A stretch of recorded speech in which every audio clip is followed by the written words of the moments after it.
Hello friends, इस video में हम लोग एक ऐसे महत्वपूर्ण टॉपिक के बारे में चर्चा करेंगे जो आपके दीनदयाल उपाध्याय यूनिवर्सिटी के बीए थर्ड ईयर सेमेस्टर 6 के प्राचीन इतिहास के पेपर 3 के यूनिट फर्स्ट का सबसे महत्वपूर्ण टॉपिक है, जिसका नाम है महात्मा बुद्ध का जीवन परिचय।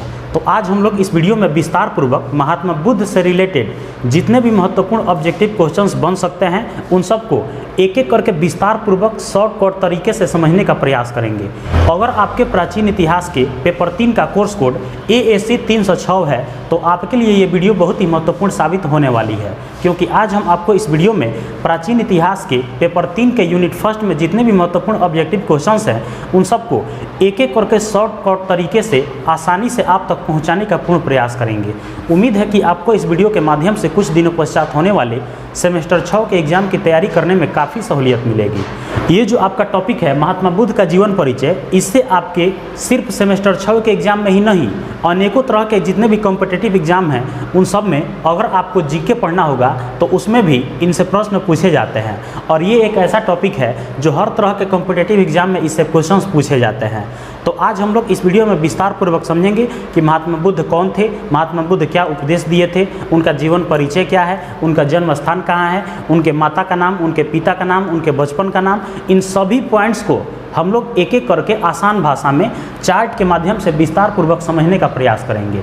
चार्ट के माध्यम से समझने का फ़ायदा ये होता है कि इससे समय की बचत होती है, जगह की बचत होती है और एक एक करके सभी जानकारियाँ आसानी से आपके दिलो दिमाग तक पहुँच जाते हैं। इसलिए आप देखे होंगे कि हमारा अधिकांश जो वीडियो होते हैं वे सब चार्ट पर ही आधारित होते हैं। अगर आप इसके पीछे वाला वीडियो अभी तक नहीं देखे हैं तो लिंक डिस्क्रिप्शन में है, जाकर तुरंत देखें, क्योंकि हमने उसमें प्राचीन इतिहास के पेपर फर्स्ट के अनेकों महत्वपूर्ण ऑब्जेक्टिव क्वेश्चन, प्राचीन इतिहास के पेपर 2 के अनेकों महत्वपूर्ण ऑब्जेक्टिव क्वेश्चंस को एक एक करके अलग अलग प्लेलिस्ट के माध्यम से आप तक पहुंचाने का पूर्ण प्रयास किया है। तो अगर आप अभी तक नहीं देखे हैं, लिंक डिस्क्रिप्शन में है, जाकर तुरंत देखें। इस वीडियो में हम लोग विस्तार पूर्वक चार्ट के माध्यम से समझेंगे कि महात्मा बुद्ध का जीवन परिचय क्या है।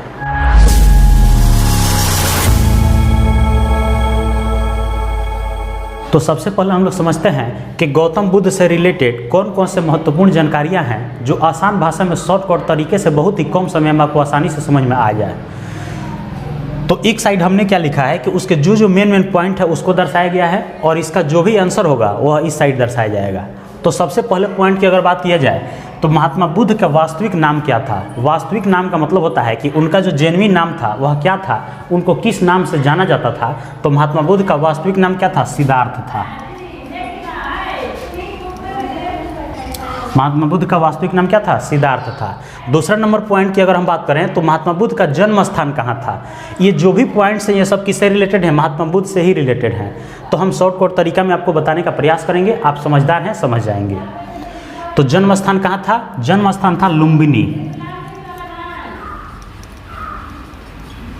और लुम्बिनी कहाँ पड़ता है? नेपाल में पड़ता है। तो क्वेश्चन आपके एग्जाम में कैसे आएगा कि महात्मा बुद्ध का जन्म कहाँ हुआ था? आंसर क्या देंगे? लुम्बिनी, नेपाल में हुआ था। अगला नंबर पॉइंट है वंश, मतलब कि महात्मा बुद्ध जो थे वे किस वंश से ताल्लुक रखते थे। तो महात्मा बुद्ध जो थे वे शाक्य वंश के थे। किस वंश के थे? शाक्य वंश के थे। अगला पॉइंट आता है कि उनके गुरु कौन थे। किनके गुरु? महात्मा बुद्ध के गुरु कौन थे? तो महात्मा बुद्ध के गुरु थे अलार कलाम।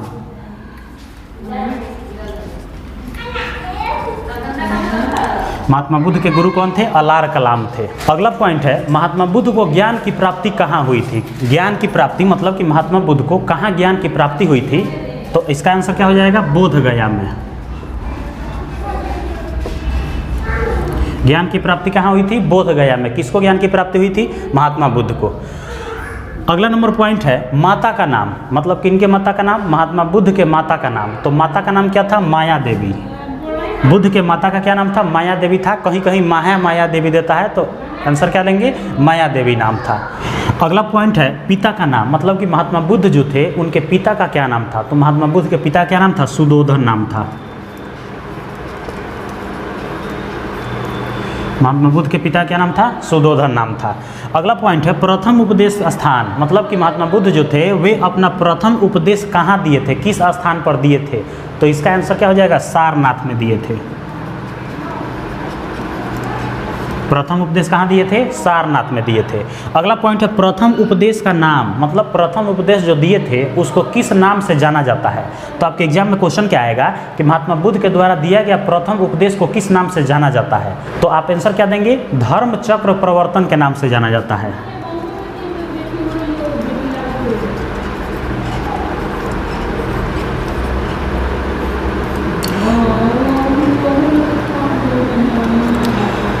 प्रथम जो उपदेश है उसको किस नाम से जाना जाता है? धर्म चक्र प्रवर्तन के नाम से जाना जाता है। किसके द्वारा दिए गए उपदेश को? महात्मा बुद्ध माने गौतम बुद्ध के द्वारा दिए गए उपदेशों को। अगला नंबर पॉइंट है उपदेश की भाषा, माने महात्मा बुद्ध जो थे वे अपना जो भी उपदेश दिए थे वह किस भाषा में दिए थे? आंसर होगा पाली भाषा में।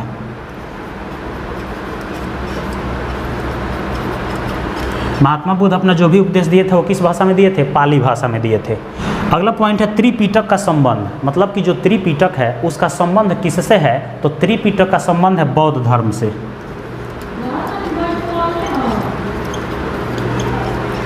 त्रिपिटक का संबंध किस धर्म से है? बौद्ध धर्म से है। अगला पॉइंट है भिक्षुओं के नियमों का उल्लेख किस में किया गया है? माने भिक्षुओं का जो नियम बनाए गए हैं, भिक्षुओं का जो नियम का उल्लेख किया गया है, वर्णन किया गया है, वह किस में किया गया है? तो इसका आंसर क्या होगा? विनय पिटक में किया गया है।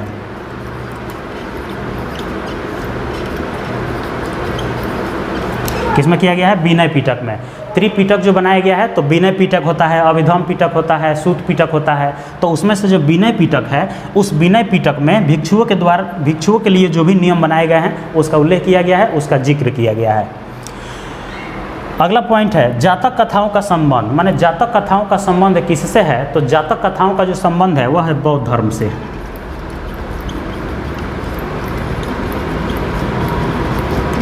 जातक कथाओं का संबंध किससे है? बौद्ध धर्म से है। अगला पॉइंट है हीनयान महायान का संबंध, माने हीनयान और महायान का संबंध किससे है? आपका आंसर क्या देंगे? बौद्ध धर्म से।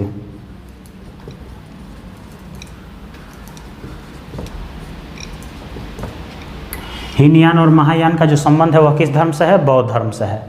अगला पॉइंट है द्वितीय बौद्ध संगीति का आयोजन कहाँ हुआ था? द्वितीय बौद्ध संगीति का जो आयोजन था वह कहाँ हुआ था? आंसर क्या देंगे? वैशाली में हुआ था।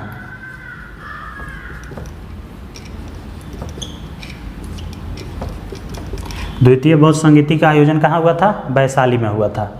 अगला पॉइंट है तृतीय बौद्ध संगीति का आयोजन कहाँ हुआ था? तृतीय जो बौद्ध संगीति था उसका आयोजन कहाँ हुआ था? इसका आंसर क्या देंगे? पाटलिपुत्र में हुआ था। पाटलिपुत्र कहिए और चाहे पटना कहिए, दोनों एक ही बात है। तो पटना में हुआ था। कौन सा संगति आयोजन? तृतीय बौद्ध संगीति आयोजन कहाँ हुआ था? पाटलिपुत्र में हुआ था, माने पटना में हुआ था। किसके शासनकाल में हुआ था? तो अशोक के शासनकाल में हुआ था। दांत का मंदिर, दांत का जो मंदिर है वह कहाँ स्थित है? इसका आंसर होगा श्रीलंका में स्थित है। दांत का मंदिर कहाँ स्थित है? श्रीलंका में स्थित है। अगला पॉइंट है बौद्ध धर्म को अपनाने वाली प्रथम महिला, माने बौद्ध धर्म को सबसे पहले किस महिला ने अपनाया था? सबसे प्रथम महिला माने सबसे पहले कौन सी महिला अपनाई थी? नाम था क्या? गौतमी। गौतमी नाम की जो महिला थी वे सबसे पहले बौद्ध धर्म को अपनाई थी। सबसे अधिक उपदेश स्थान, माने महात्मा बुद्ध सबसे अधिक उपदेश कहाँ दिए थे? किस स्थान पर सबसे अधिक उपदेश दिए थे? आंसर क्या देंगे? श्रावस्ती। महात्मा बुद्ध जो थे वे सबसे अधिक उपदेश कहाँ दिए थे? श्रावस्ती में दिए थे। श्रावस्ती एक जगह का नाम है, तो वहीं पे सबसे ज़्यादा उपदेश दिए थे। सारनाथ स्तंभ का निर्माण करता, माने सारनाथ में जो स्तंभ है उसको किसने बनवाया है? निर्माण करता माने किसने बनवाया है? तो आंसर क्या देंगे? सम्राट अशोक ने बनवाया है। किसने बनवाया है? सम्राट अशोक ने बनवाया है। अगला पॉइंट है चतुर्थ बौद्ध संगीति का आयोजन कहाँ हुआ था? चतुर्थ बौद्ध संगीति जो हुआ था उसका आयोजन कहाँ हुआ था? आंसर क्या देंगे? कश्मीर के कुजुस वन में।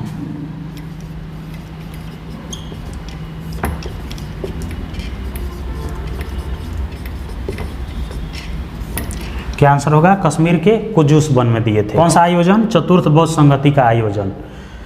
अगला पॉइंट है प्रथम बौद्ध संगीति का आयोजन कहाँ हुआ था? प्रथम बौद्ध संगीति का जो आयोजन है वह कहाँ हुआ था? आंसर क्या देंगे? राजगृह में। प्रथम बहुसंगीति का आयोजन कहाँ हुआ था? राजगीर में हुआ था। तो इसको एक सीरियल वाइज याद कर लीजिएगा। जैसे अगर प्रथम बहुसंगीति पूछेगा तो राजगीर हो जाएगा। अगर पूछ दिया कि द्वितीय बहुसंगीति कहाँ हुआ था तो वैशाली में हुआ था। अगर तृतीय पूछ दिया तो तृतीय बहुसंगीति का आयोजन पाटलिपुत्र में हुआ था। अगर चतुर्थ पूछते तो चतुर्थ नंबर यहाँ पे लिखे हैं, चतुर्थ बहुसंगीति का आयोजन कश्मीर के कुजुन वन में हुआ था। तो इस तरह से आप सीरियल वाइज याद रखेंगे। पॉइंट क्या था? प्रथम बहुसंगीति का आयोजन कहाँ था? राजगीर में हुआ था। अगला पॉइंट है, भारत का सबसे बड़ा स्तूप कहाँ स्थित है? भारत में जो सबसे बड़ा स्तूप है वह कहाँ स्थित है? आंसर क्या देंगे? केसरिया। केसरिया नाम सुने होंगे, देखे होंगे। भारत का ये सबसे बड़ा स्तूप है, केसरिया में स्थित है। सांची का स्तूप स्थल, माने सांची में जो स्तूप स्थल है, सांची में जो स्तूप बनाया गया है वह किस राज्य में स्थित है? आंसर देंगे मध्य प्रदेश में।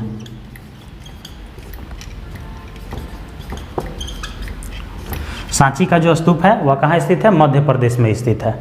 अगला पॉइंट है, त्रिपिटक में पिटक का क्या अर्थ है? त्रिपिटक जो है उसमें पिटक का क्या अर्थ है? तो त्रिपिटक में पिटक का अर्थ होता है पिटारा। पिटारा माने पोटली, पोटली माने गठरी। किसी चीज़ का गठरी हम लोग बांध लेते हैं तो पिटारा का अर्थ क्या हो जाएगा? त्रिपिटक का अर्थ क्या हो जाएगा? पिटारा हो जाएगा।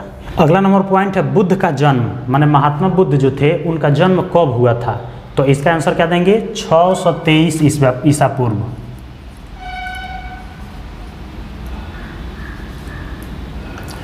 623 ईसा पूर्व, ये फिक्स नहीं है, लगभग में है। महात्मा बुद्ध का जो जन्म है वह 623 ईसा पूर्व लगभग में माना जाता है। अगला पॉइंट है, बुद्ध की मृत्यु, माने महात्मा बुद्ध जो थे उनकी मृत्यु कब हुई थी? तो 486 ईसा पूर्व।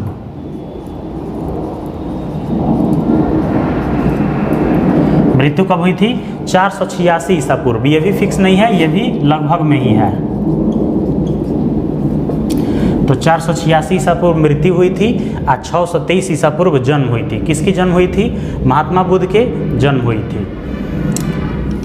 अगला पॉइंट है, एशिया का प्रकाश नाम से संबोधन, माने कौन ऐसा व्यक्ति है जिसको एशिया का प्रकाश कहा जाता है, एशिया के प्रकाश के नाम से जाना जाता है, एशिया के प्रकाश के नाम से संबोधित किया जाता है? तो आंसर क्या देंगे? महात्मा बुद्ध।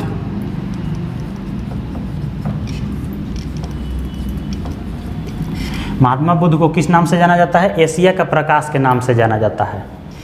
अगला पॉइंट है, मृत्यु स्थान, माने महात्मा बुद्ध जो थे उनका मृत्यु कहाँ हुआ था, माने किस स्थान पर हुआ था, किस जगह पर हुआ था? तो उत्तर प्रदेश का एक जिला है कुशीनगर। कुशीनगर एक जिला है उत्तर प्रदेश के, तो कुशीनगर में ही उनका क्या हुआ था? मृत्यु हुआ था। कहाँ पड़ता है ये? उत्तर प्रदेश माने यूपी में पड़ता है। उत्तर प्रदेश का ही एक जिला है कुशीनगर, वहीं पे महात्मा बुद्ध का मृत्यु हुआ था। अब मृत्यु हुआ कब था? तो 486 ईसा पूर्व मृत्यु हुआ था। किसका? महात्मा बुद्ध का। अगला नंबर पॉइंट है, अन्य नाम, माने महात्मा बुद्ध के और कौन कौन से नाम हैं और किन किन नामों से जाना जाता है? तो महात्मा बुद्ध को हम लोग और क्या कह सकते हैं? गौतम बुद्ध कह सकते हैं।